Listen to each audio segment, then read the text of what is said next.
All right, guys. Hey, thanks for watching on one of my videos. And today I wanted to share something with you.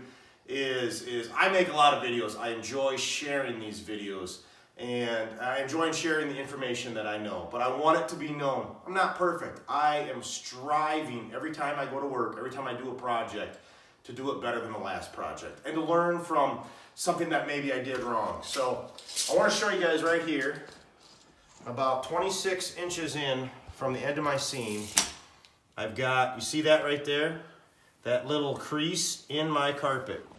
Crease in my seam tape. What that is from is my carpet row is not perfectly straight. As you guys are probably aware of that, they snake in and out. And we've got to snake our carpet together, in and out.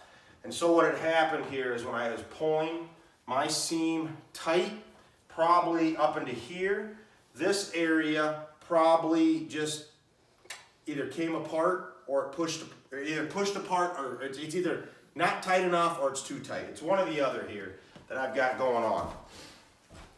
So we're gonna flip it over. So what's that translate into? What does it look like, right? This is what everybody wants to look at. Let's zoom in, let's dissect this thing. Because everybody shows, even the magazines, they like to show the big picture from, you know, the doorway. We can't see what's going on. So the best way to find the issue with the seam is brush across. Chris, show them right here. See that, guys? Hopefully you can see that. What do we got? I'm gonna pull that open. Or just a little gap. So that's what that's showing. Now, vacuum. I'm gonna let that go. That's not worth tearing that apart to fix that. Remember, the definition of a seam, it's a line left by joining two materials together.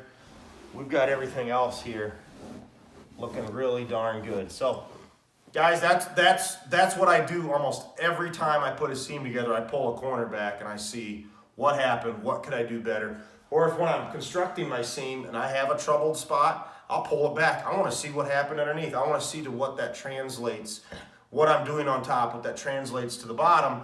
And then by looking at that bottom, I can then look at a seam somewhere else and know, hey, when I had this issue happen, and this is what it looked like underneath or on top, this is probably what's going on, and vice versa. So thanks again for watching. Have a great day, guys.